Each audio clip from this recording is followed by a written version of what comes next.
Class 11 में जितने भी बच्चे हैं जिनका फाइनल टर्म का फिजिक्स का एग्जाम होने वाला है उन सभी बच्चों के लिए वीडियो रहेगी। इस वीडियो में हम जो आपका डीओई की तरफ से सैम पेपर रिलीज किया गया ना, आज हम वो वाला सैम पेपर डिस्कस करने जा रहे हैं। और आज हम सेक्शन ए को सॉल्व करेंगे। जो ही बच्चे section B, section C, section D और सेक्शन ई का सॉल्यूशन चाहते हैं तो उनके लिए ऑलरेडी वीडियो बना दी गई है। डिस्क्रिप्शन में आपको कंप्लीट प्लेलिस्ट का लिंक मिल जाएगा, जहां पर से विजिट करके आप हर एक वीडियो को कंप्लीट देख सकते हैं। ठीक है, और उनमें मैंने जितने भी आपको क्वेश्चंस कराए हैं वो सारे के सारे आपके डीओई के सैम्पल पेपर के हैं।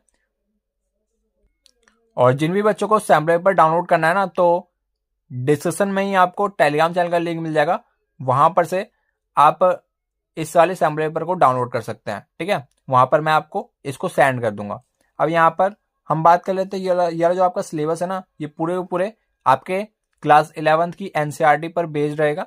और यहाँ पर जो भी बच्चे अगर प्राइवेट स्कूल के भी हैं तो वो भी इस वाले वीडियो को कंप्लीट देख सकते हैं, क्योंकि जो आपके सैम्पल पेपर है वो एक तरीके से आपको आइडिया दे देते हैं कि किस बिहाफ पर जो है आपका पेपर बनाया जाता है। और यहाँ पर से आपको जो है ये भी पता लगने लग जाता है कि जो आपके क्वेश्चंस होते हैं वो कैसे बनाए जाते हैं। ठीक है, तो यहाँ पर से अब हम स्टार्ट करते हैं सेक्शन ए से। और यहाँ पर जो आपका सेक्शन ए का फर्स्ट क्वेश्चन है ना, यहाँ पर आपको कहा गया which of the following changes when a particle is moving with uniform velocity. जब एक आपका एक पार्टिकल है वो एक यूनिफॉर्म वेलोसिटी के साथ मूव कर रहा है, तो यहाँ पर ना इनमें से आपका कौन सा जो है वो चेंज करेगा। ठीक है, तो यहाँ पर जब कोई आपका कोई सा एक पार्टिकल है वो यूनिफॉर्म वेलोसिटी के साथ मूव कर रहा है, तो यहाँ पर ना आपको पता ही है कि जब कभी भी आपकी यूनिफॉर्म वेलोसिटी होती है, यूनिफॉर्म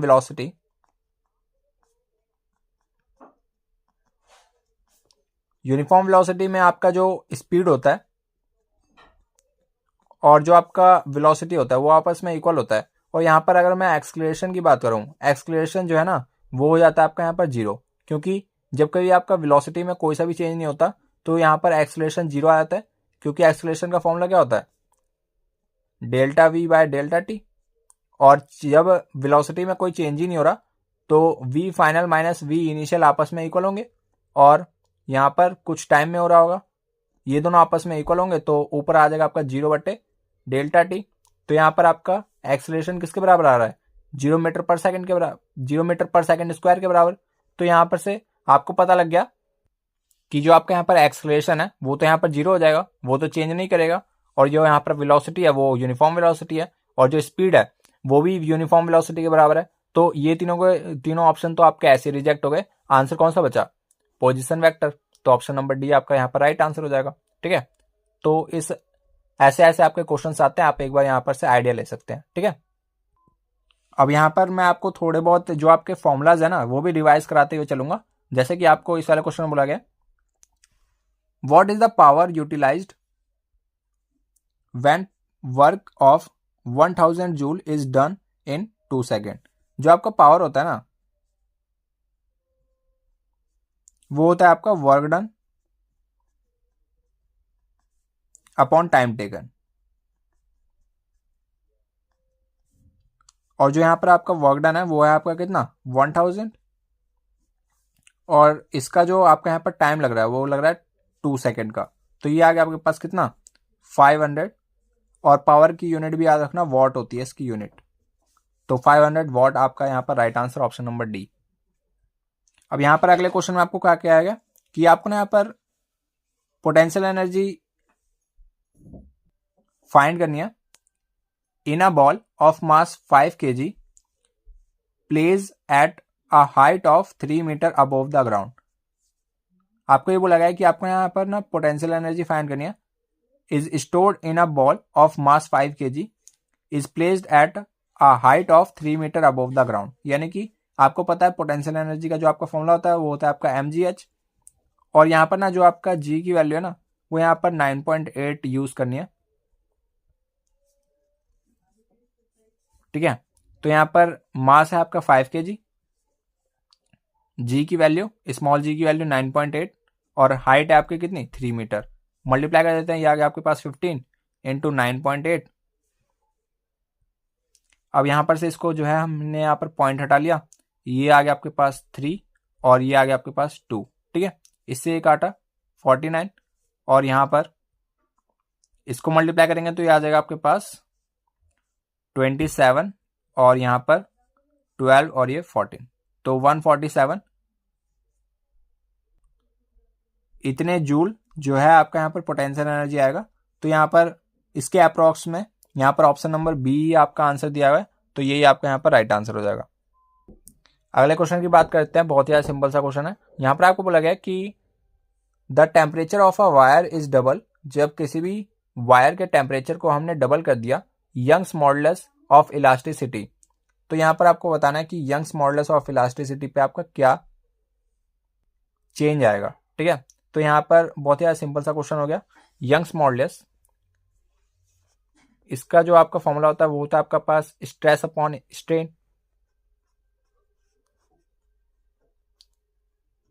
और स्ट्रेस आपके पास क्या होता है, स्ट्रेस होता है फोर्स पर यूनिट एरिया, और strain is delta L upon L, और यल एल ऊपर चला जाएगा, ठीक है, इस प्रकार से। और यहाँ पर जब कोई भी आपका टेम्परेचर में क्या हो रहा है, इंक्रीजमेंट हो रहा है, तो मान लो ये आपका इस प्रकार से वायर है, जब कभी आप इसको यहाँ पर हीट करोगे, हमने यहाँ पर इसको हीट किया, ये हमने लगा दिया यहाँ पर बर्नर, और यहाँ पर इसको हमने हीट किया तो इसमें ना कुछ इसकी लेंथ में चेंज आएगा, तो डेल्टा एल जो है ना यहाँ पर इंक्रीज करेगा। जब यहाँ पर डेल्टा एल आपका इंक्रीज करेगा तो यंग्स मॉडुलस क्या करेगा, डिक्रीज करेगा, क्योंकि जो यंग्स मॉडुलस है वो इन्वर्सली प्रोपोर्शनल है किसके, चेंज इन लेंथ के। और जब कभी आप टेम्परेचर को राइज कराओगे, डबल करोगे, तो फिर यहाँ पर क्या करेगा, इसका जो चेंज इन लेंथ है वो इंक्रीज करेगा, और यहाँ पर से यंग्स मॉडुलस क्या करेगा, इन्वर्सली प्रोपोर्शनल है तो डिक्रीज करेगा। तो यहाँ पर ऑप्शन नंबर डी जो है आपका यहाँ पर राइट आंसर हो जाएगा, विल डिक्रीजेस। अगले क्वेश्चन पे चलते हैं। यहाँ पर आपको बोला गया if the displacement of an object is zero, आपको बोला गया डिस्प्लेसमेंट जो है किसी ऑब्जेक्ट का वो जीरो है, ठीक है, then what can we say about its distance. आपको डिस्टेंस के बारे में बताना है कि डिस्टेंस क्या होगा इनमें से। तो यहाँ पर से मैं आपको बता देता हूँ कि यहाँ पर जो आपका डिस्प्लेसमेंट है वो जीरो बोल रखा है। तो पहली बात, जो आपका डिस्टेंस और डिस्प्लेसमेंट है ये एक नहीं होते, आपको ये पढ़ाया गया होगा जहाँ पे भी आपने पढ़ा है कि जो आपका डिस्टेंस और डिस्प्लेसमेंट है ना वो आपस में इक्वल नहीं होते, ठीक है। किसी पर्टिकुलर कंडीशन में हो सकते हैं, जब दोनों के दोनों स्ट्रेट लाइन में जा रहे हो तब आपका जो डिस्टेंस है और जो डिस्प्लेसमेंट है वो इक्वल हो सकता है, पर इन जनरल जो आपका डिस्टेंस है और जो आपका डिस्प्लेसमेंट है वो आपस में इक्वल नहीं होते, ठीक है। तो यहाँ पर से आपको बोला गया कि डिस्प्लेसमेंट जो है किसी ऑब्जेक्ट का वो जीरो है, ठीक है। तो यहाँ पर मैं आपको एक बार बता देता हूँ, जब कभी आप किसी भी पाथ को इनिशियल पोजीशन से ट्रैवल करके आप मान लो यहाँ पर ट्रैवल करके यहाँ पर वापस आ गए, ठीक है, तो फाइनल पोजीशन और इनिशियल पोजीशन दोनों की दोनों एक है, तो यहाँ पर नेट डिस्प्लेसमेंट कितनी हो गई, यहाँ पर डिस्प्लेसमेंट हो गई आपकी, यहाँ पर जो डिस्प्लेसमेंट है वो आपके पास हो गई जीरो। पर अगर कोई डिस्टेंस की बात करे, मान लो यहाँ पर इसकी रेडियस आर है, और कोई डिस्टेंस की बात करे तो डिस्टेंस क्या हो जाएगा, डिस्टेंस हो जाएगा इसका सरकमफेरेंस 2 पाई आर। तो यहाँ पर जो आपका डिस्टेंस है वो हो रहा है आपका 2 पाई आर, पर जो आपका डिस्प्लेसमेंट है वो क्या हो रहा है, जीरो हो रहा है। तो यहाँ पर से हम ये कह सकते हैं कि जो आपका जीरो तो नहीं हो सकता, जो आपका डिस्टेंस है वो जीरो तो नहीं हो सकता, ठीक है। पर मैं आपको ये बता दूं जीरो हो भी सकता है। कैसे जीरो हो सकता है, जैसे कि मान लो आप यहाँ पर थे, यहाँ पर आप ना ही आगे गए ना ही पीछे गए, आप यहीं पे खड़े रह गए, ठीक है। तो यहाँ पर डिस्टेंस और डिस्प्लेसमेंट जो है ना दोनों के दोनों आपस में क्या होंगे, जीरो होंगे, क्योंकि ना ही आपने कोई सा डिस्टेंस ट्रैवल किया, और डिस्प्लेसमेंट के केस में ये देखते हैं इनिशियल और फाइनल पोजीशन क्या है, तो इनिशियल और फाइनल पोजीशन यही है। और डिस्टेंस के लिए आपने कितना एक्चुअल पाथ ट्रैवल किया, तो एक्चुअल पाथ आपने कितना ट्रैवल किया, 0 मीटर। तो डिस्टेंस और डिस्प्लेसमेंट दोनों आपस में इक्वल होंगे।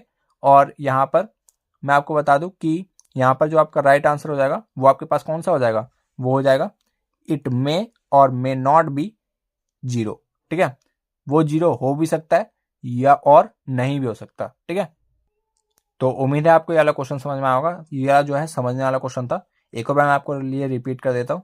यहाँ पर जो है हमने क्या किया, हमें ये समझना था कि डिस्प्लेसमेंट जीरो कैसे हो रहा है। मान लो यहाँ पर जो आपका एक ऑब्जेक्ट है वो यहाँ पर से ट्रैवल करके एक सर्कुलर पाथ में जिसका रेडियस आर है वो इनिशियल पोजीशन से फाइनल पोजीशन पे आ गया, और यहाँ पर जो आपका डिस्प्लेसमेंट है वो यहाँ पर क्या हो गया, जीरो हो गया, क्योंकि जहाँ से ट्रैवल किया था वहीं पर आके रुक गया। तो यहाँ पर इनिशियल पोजीशन और फाइनल पोजीशन क्या हो गई, जीरो के बराबर। और यहाँ पर जो आपका डिस्टेंस है वो आपके पास क्या हो जाएगा, वो हो जाएगा आपके पास 2πr, जिसकी रेडियस क्या है, r। तो यहाँ पर पूरा एक्चुअल पाथ कितना हो जाएगा, ये हो जाएगा आपके पास सर्कमफेरेंस के बराबर, 2πr के बराबर। और मान लो जब हमने यहाँ पर ना ही आगे गए ना ही पीछे गए तो डिस्टेंस और डिस्प्लेसमेंट तो दोनों के दोनों जीरो हो जाएंगे। तो यहाँ पर से आंसर क्या हो जाएगा, जो आपका यहाँ पर डिस्टेंस है वो जीरो हो भी सकता है और नहीं भी हो सकता। ठीक है, तो इस प्रकार से आपका जो है इसका correct answer option number D हो जाएगा। अगले क्वेश्चन की बात करें तो यहाँ पर आपको बोला गया कि आपको यहाँ पर सिग्निफिकेंट फिगर्स काउंट करनी है। ठीक है, तो यहाँ पर 3 × 10⁸ है। बहुत सारे बच्चे यहाँ पर क्या सोचते हैं कि यहाँ पर 10 की पावर भी काउंट होंगी, पर यहाँ पर ऐसा कुछ नहीं है।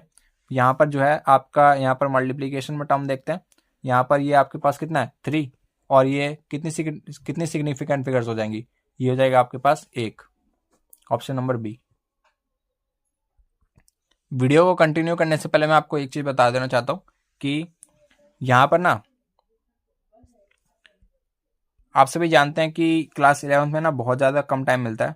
ठीक है, तो इसके लिए ना जो मेरी तरफ से सजेशन ये रहेगा कि आप ना ज़्यादा से ज़्यादा प्रीवियस ईयर क्वेश्चंस करने की कोशिश करें। अभी जो है आपका पेपर बहुत ही ज़्यादा पास में है। ठीक है, तो जितने ज़्यादा आप प्रीवियस ईयर क्वेश्चंस करते हैं ना तो आपका जो है ना एग्जाम में कॉन्फिडेंस और ज़्यादा बिल्ड हो जाता है। ठीक है, तो यहाँ पर मैं आपको बता देता हूँ कि डिस्कशन में ना आपको कंप्लीट PYQs की ना वो वीडियोस मिल जाएंगी, जहाँ पर मैंने आपको ना फिजिक्स एंड मैथमेटिक्स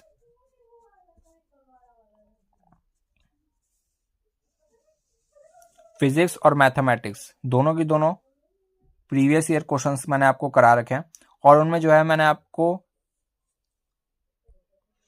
कम से कम नहीं तो मैंने उसमें 200 से 300 क्वेश्चंस कराए होंगे। ठीक है, फिजिक्स और मैथमेटिक्स में। ठीक है, तो उनमें ना आपको करना क्या होगा, डिस्क्रिप्शन में लिंक पड़ा हुआ है, वहां पर से विजिट करके आपको फिजिक्स और मैथमेटिक्स की अलग अलग प्लेलिस्ट मिल जाएंगी, जहां पर आपको मैंने ना पिछले साल वीडियोस बनाई थी जिसमें मैंने आपको कंपार्टमेंट के एग्जाम के लिए भी वीडियोस बनाई थी। तो सभी के सभी एग्जाम के जो आपके क्वेश्चंस है ना वो वहां पर आपको मिल जाएंगे।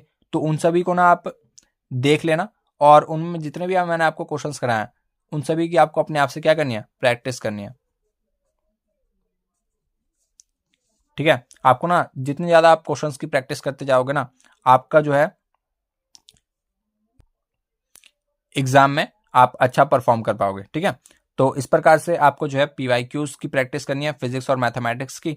तो दोनों का जो लिंक है आप सभी को मैं डिस्क्रिप्शन प्रोवाइड कर दूंगा, वहां पर से आप दोनों के जो आपके वीडियोस हैं वहां पर आपके लिए बहुत ज़्यादा हेल्पफुल होंगे। ठीक है, तो उम्मीद है सभी बच्चे फॉलो करेंगे जो मैंने आपको बताया। ठीक है, बाकी आप क्वेश्चन की तरफ बढ़ते हैं। अब जो है 7th क्वेश्चन में आपको कहा गया the work done perform on an object does not depend upon. तो वर्क डन का जो आपका सबसे पहले फॉर्मूला है, जो वर्क डन का फॉर्मूला होता है, वर्क डन ये होता है आपका FS cos थीटा। ठीक है, तो फोर्स डिस्प्लेसमेंट कॉस थीटा। तो यहां पर ना ये आपका फोर्स पे डिपेंड करता है, ये होता है आपके पास फोर्स, इसको बोलते हैं हम डिस्प्लेसमेंट, और ये जो है एंगल पे डिपेंड करता है, एंगल। ठीक है, फोर्स पे डिपेंड करता है, डिस्प्लेसमेंट पर डिपेंड करता है और एंगल पर डिपेंड करता है। तो यहाँ पर आपको बोला गया है इनमें से डज नॉट आएगा। The work done performed on an object does not depend upon, इनमें से किस पर डिपेंड नहीं करता, ठीक है। डिस्प्लेसमेंट पर डिपेंड करता है। अभी हमने यहाँ पर देखा जो आपका वर्क डन है वो डिस्प्लेसमेंट पर डिपेंड करता है, फोर्स पर डिपेंड करता है और एंगल पर डिपेंड करता है। तो फोर्स पे भी डिपेंड करता है, एंगल पे भी डिपेंड करता है। तो यहाँ पर ना आपका जो initial velocity of the object है ये यहाँ पर राइट आंसर हो जाएगा, क्योंकि यहाँ पर जो इनिशियल वेलोसिटी है वो यहाँ पर इसका कहीं पे भी यूज नहीं है, इस वजह से जो है आपका राइट आंसर हो गया आपके पास क्या, इनिशियल वेलोसिटी। अगले क्वेश्चन में आपको लगे a rigid body is in mechanical equilibrium if, तो आपने पढ़ा होगा जब कभी आपका मैकेनिकल इक्विलिब्रियम आता है ना तो फिर आपका ट्रांसलेशनल और रोटेशनल दोनों के दोनों इक्विलिब्रियम आपके होने चाहिए, तभी आपका क्या आता है, मैकेनिकल इक्विलिब्रियम आता है, ठीक है। तो both of the above, option number C. और 9th क्वेश्चन में आपको कहा गया है कि in a pure translational motion at any instant of time all particles of the body have, तो ऑल पार्टिकल्स के पास ना सेम वेलोसिटी होनी चाहिए। और अगले ही क्वेश्चन में आपको कहा गया है in SI system the fundamental units are, तो फंडामेंटल यूनिट्स में आपको बताया था metre, kilogram, second, kelvin, ampere, ये सब जो है आपकी फंडामेंटल यूनिट्स है। एम्पेयर हो गया, कैंडिला हो गया और मोल हो गया। और यहीं पर से आपको ये भी रिवीजन करना है कि जो आपकी ये फंडामेंटल फिजिकल क्वांटिटीज है ना, यहाँ पर आपको ये भी ध्यान में रखना है कि कई बार ना ऐसे भी क्वेश्चन पूछ जाते हैं 1 मार्क्स में कि जो आपका अमाउंट ऑफ सब्सटेंस है इसकी एसआई यूनिट क्या होती है, तो इसकी एसआई यूनिट होती है मोल और इसको इस सिंबल से रिप्रेजेंट किया जाता है MOL, मोल, ठीक है। और यहाँ पर जब कोई भी आपका लेंथ पूछा जाए तो मीटर इसकी एसआई यूनिट और सिंबल है M, और मास का किलोग्राम और सिंबल है kg, टाइम का सेकेंड S, और यहाँ पर टेम्परेचर का केल्विन और इसको रिप्रेजेंट किया जाता है K से, और electric current is ampere capital A, luminous intensity is candela CD, और amount of substance mole MOL, mole. अगले क्वेश्चन में आपको कहा गया है कि इनमें से आपको वो वाली स्टेटमेंट चूज करनी है जो रॉन्ग है यानी कि गलत है, ठीक है। तो यहाँ पर से आपको फर्स्ट जो यहाँ पर एक्सप्लेनेशन है वो बोला गया small droplets of a liquid are spherical due to surface tension, तो बहुत ही सही बात है, ये जो है आपकी ट्रू हो जाएगी। इसके बाद अगले में आपको कहा गया oil rises through the wick due to capillarity, तो यहाँ पर जो आपका ऑयल है ना वो बत्ती के सहारे क्या आता है, ऊपर आता है, ठीक है। तो इसको हम क्या कहते हैं, कैपिलरिटी के कारण वो ऊपर आता है। और सी में आपको कहा गया in drinking the cold drinks through a straw we can use the phenomenon of capillarity, तो इसमें हमें अभी थोड़ा सा डाउट लग रहा है, हम यहाँ पर इसको अभी छोड़ते हैं। यहाँ पर ये दोनों तो आपके ट्रू हो गए, ये भी ट्रू, ये भी ट्रू, पर आपको यहाँ पर क्या बताना था, फॉल्स स्टेटमेंट बताना था। तो यहाँ पर एक बार हम इसको देख लेते हैं, gum is use to stick to surfaces in this process we can use the property of adhesion, तो यहाँ पर से मैं आपको बताता हूँ जो आपकी एडहेसिव और कोहेसिव फोर्स होती है, एडहेसिव फोर्स वो होती है जो टू डिफरेंट बॉडीज के बीच में एक्ट कर रही होती है, और कोहेसिव फोर्स वो होती है जो दो सेम बॉडीज के बीच में एक्ट कर रही होती है, ठीक है। तो यहाँ पर से ये भी आपका ट्रू हो गया, क्योंकि जो आपका गम है वो किस लिए यूज किया जाता है, दो डिफरेंट सरफेसेस को आपस में चिपकाने के लिए, तो ये भी ट्रू हो गया। और यहाँ पर से जो आपका फॉल्स स्टेटमेंट है वो कौन सा हो जाएगा, ऑप्शन नंबर सी। और अगले क्वेश्चन की बात करें तो यहाँ पर आपको बोला गया the symbol to represent amount of substance, amount of substance को रिप्रेजेंट करने के लिए आपको अभी मैंने बताया था कि अमाउंट ऑफ सब्सटेंस को रिप्रेजेंट करने के लिए मोल से रिप्रेजेंट करते हैं। ऑप्शन नंबर डी आपका यहाँ पर राइट आंसर हो जाएगा। तो मैंने आपको बोला ना कि ऐसे ही जो आपके फंडामेंटल फिजिकल क्वांटिटीज है ना, इनमें से ही आपके हर साल की बात करें तो यहाँ पर अप्रोक्स एमसीक्यूज में 2 एमसीक्यू आपके फंडामेंटल फिजिकल क्वांटिटी से ही बना दिए जाते हैं, ठीक है, हर साल। तो यहाँ पर आप देख सकते हैं अपने 2 नंबर सिक्योर कर सकते हैं फंडामेंटल फिजिकल क्वांटिटी को याद करके, ठीक है। 13 क्वेश्चन की बात करें तो ए से मैंने यहाँ पर असर्शन को रिप्रेजेंट किया, आर से रीजन को। तो असर्शन देखते हैं। A vector quantity is a quantity that has both a magnitude and a direction and obeys the vector law of addition. तो यहाँ पर आपको मैं बता दूं, जब कभी आपने जो आपका जो है वेक्टर्स वाला जो चैप्टर है ना, अगर आपने वो पढ़ा है तो वहाँ पर ना आपकी जो वेक्टर क्वांटिटी की जो पहली डेफिनेशन है वो यही होती है कि जो आपकी वेक्टर क्वांटिटी होती है वो 2 क्वांटिटी से मिलकर बनी होती है, पहला मैग्नीट्यूड दूसरा डायरेक्शन। और यहाँ पर वही हमारी वेक्टर क्वांटिटी होती है जो वेक्टर लॉ ऑफ एडिशन को फॉलो करती है, ठीक है। तो बहुत ही ज़्यादा ट्रू बात है ये, तो आगे आपकी ट्रू, ठीक है। ये जब ट्रू हो गई तो फिर एक बार रीजन को एक बार जरूर से देख लेना। यहाँ पर हो जाएगा आपके पास some physical quantities that are represented by scalars. 2 quantities होती हैं, vector and scalar quantity. Vector quantity जिनके पास मैग्नीट्यूड एंड डायरेक्शन होता है, और यहाँ पर जो वेक्टर लॉ ऑफ एडिशन को फॉलो करती हैं, ठीक है। और दूसरी क्वांटिटी होती है आपके पास स्केलर क्वांटिटी, जिनके पास मैग्नीट्यूड तो होता है पर उनके पास डायरेक्शन नहीं होती, ठीक है। तो वो होती है आपकी स्केलर क्वांटिटी। और यहाँ पर आपको देख सकते हैं कि यहाँ पर ना स्केलर क्वांटिटी के एग्जांपल्स दिए हैं, डिस्प्लेसमेंट, वेलोसिटी, एक्सेलरेशन, फोर्स, जो यहाँ पर दरअसल बिल्कुल ही गलत है, ठीक है। यहाँ पर डिस्प्लेसमेंट जो है वो वेक्टर क्वांटिटी है, वेलोसिटी भी वेक्टर क्वांटिटी है, इसके पास भी डायरेक्शन होती है, इसके पास भी डायरेक्शन होती है। एक्सेलरेशन भी आपकी कौन सी है, वेक्टर क्वांटिटी, फोर्स भी आपकी वेक्टर क्वांटिटी है।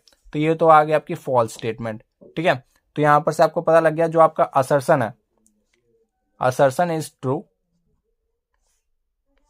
बट रीजन इज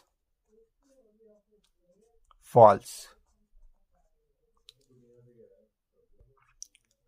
14 क्वेश्चन में आपको बोला गया है कि आपके पास असर्शन है और रीजन है, और अगेन आपको इसका आंसर देना है। 2 particles of different mass projected with same velocity at a same angle, the maximum height attained by the both of the particles will be the same। तो यहां पर आपको बोला गया कि आपके पास 2 प्रोजेक्टाइल्स हैं, 2 पार्टिकल्स हैं, सॉरी, एक पार्टिकल ए मान लेते हैं, एक पार्टिकल बी मान लेते हैं। दोनों के दोनों सेम एंगल से प्रोजेक्ट किए जाते हैं, थीटा एंगल से।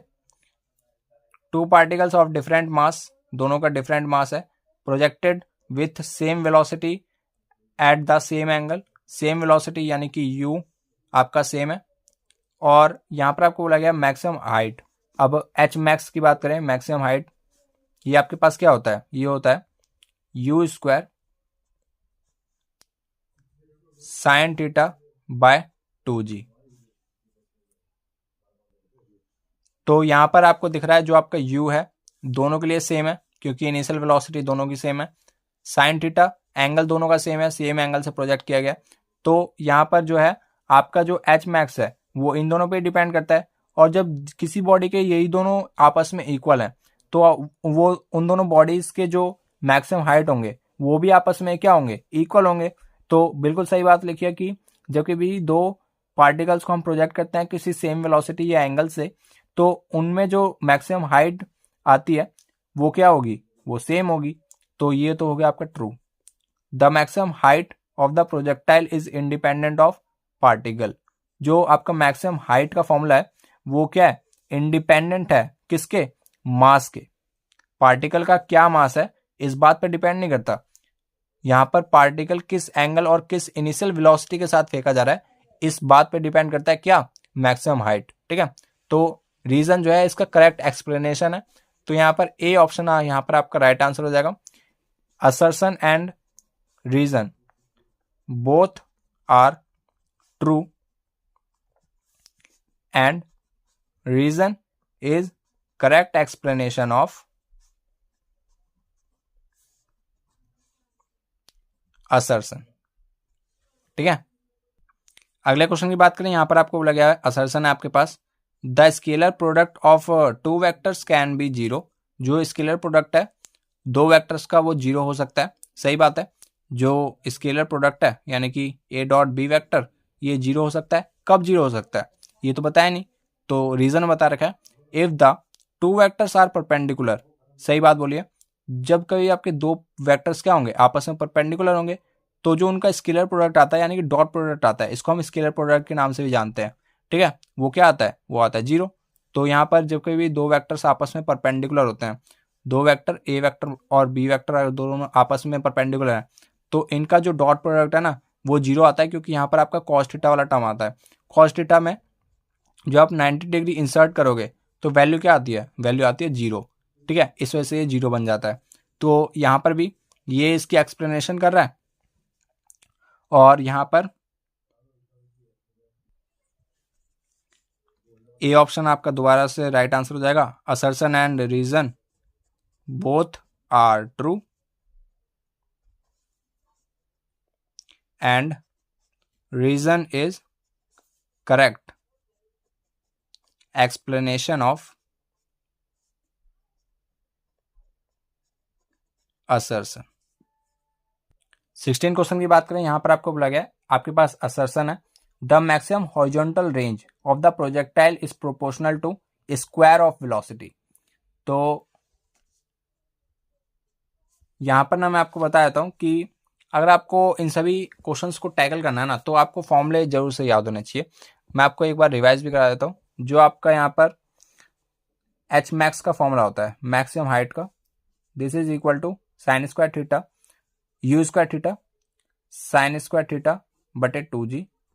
और यहाँ पर अगर मैं हॉरिजॉन्टल रेंज की बात करूँ या आर मैक्स की बात करूँ, ये होता है आपके पास यू स्क्वायर बटे जी। ठीक है, और अगर मैं रेंज की बात करूँ ये है आपका मैक्सिमम रेंज, और यहाँ पर रेंज का आपका फॉर्मूला होता है यू स्क्वायर साइन 2 थीटा बटे जी। ठीक है, और जब कभी आपका थीटा जो है 45 डिग्री होता है तो ये जो है आपका मैक्सिमम रेंज की कैटेगरी में ये आ जाता है। ठीक है, अब क्वेश्चन की तरफ पढ़ते हैं। यहां पर आपको लगे the maximum horizontal range of the projectile is proportional to square of velocity. अब यहां पर आपको दिख ही रहा है कि जो आपका मैक्सिमम हॉरिजॉन्टल रेंज है R max is equal to u square by g आ रहा है। ठीक है, तो यहां पर मैक्सिमम हॉरिजॉन्टल रेंज बोला गया कि ये जो है आपका प्रोपोर्शनल है किसके, स्क्वायर ऑफ वेलोसिटी। जो आर मैक्स है वो किसके प्रोपोर्शनल है, स्क्वायर ऑफ वेलोसिटी। सही तो बोल रहा है, ये इनिशियल वेलोसिटी है और इसके स्क्वायर के प्रोपोर्शनल है और वो भी डायरेक्टली प्रोपोर्शनल है।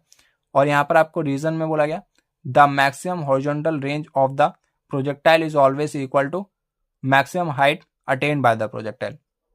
ये बात थोड़ी हम चेक कर लेते हैं। यहाँ पर आपको बोला गया कि जो आपका मैक्सिमम हॉरिजॉन्टल रेंज है ना प्रोजेक्टाइल का is always equal to maximum height. तो H max u square sine square theta बटे 2g है। अब यहाँ पर मैं एक बार ना थीटा को यहाँ पर क्या डाल दे रहा हूँ, यहाँ पर मैं 90 डिग्री, यहाँ पर मैं थीटा को 90 डिग्री डाल देता हूँ। इस वजह से क्या होगा, जो आपका यहाँ पर साइन स्क्वायर थीटा है ये आपके पास क्या हो जाएगा मैक्सिमम, क्योंकि यहाँ पर आपको एच मैक्स की बात की गई है।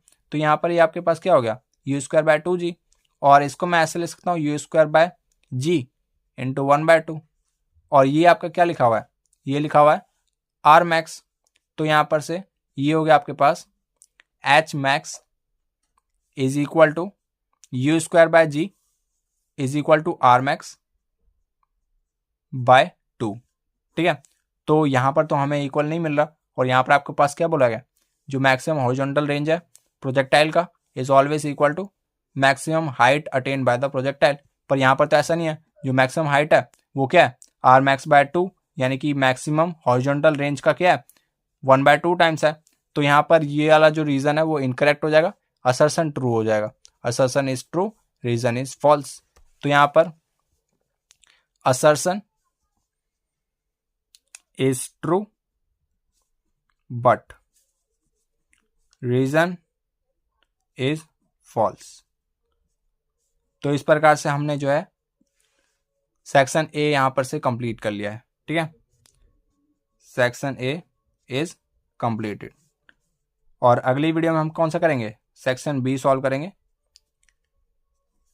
ठीक है, तो अगली वीडियो में मिलते हैं, तब तक के लिए जय हिंद जय भारत।